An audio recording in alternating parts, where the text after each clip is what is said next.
The first client I ever represented, my first semester in my first year of law school, was a gentleman who was incarcerated and critically ill. He was in a wheelchair, but would forget that he couldn't walk and would be found in a puddle of his own urine falling out of his wheelchair.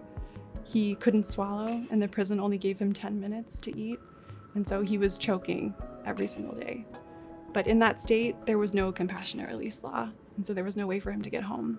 FAMM helped support compassionate release laws in that state, and when they passed, he was able to come home and see his 98-year-old mother before she died. And after that case, that was it for me. I knew compassionate release was my passion.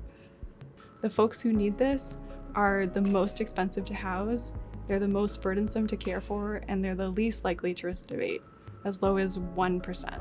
People who, are eligible, their voices are really hard to hear.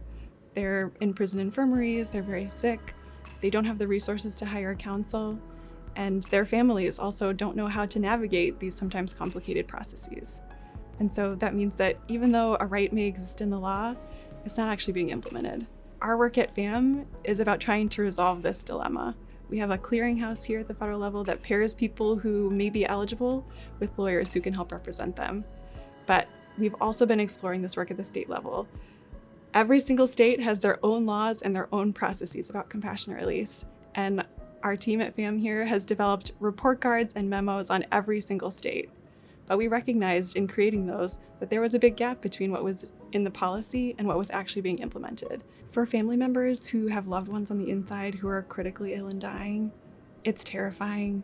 Research tells us that every year of incarceration decreases someone's life expectancy by 2 years, and that also decreases their family members' life expectancy. And so compassionate release is not just about healing and supporting people who are on the inside, it's about supporting our families on the outside. Our work is just beginning. We're starting in a handful of states, but we're going to need a lot more support to get this done across the country. This work is painful. Even the best outcomes are still heart-wrenching because people have been incarcerated and sick for a long time, and even when they come home, they may have a short life with their families. But I think the reunions that we see with our families are what keeps me going. I've seen so many stories of people who are sick and dying in prison who get to spend the remainder of their lives surrounded by love, and that keeps me going.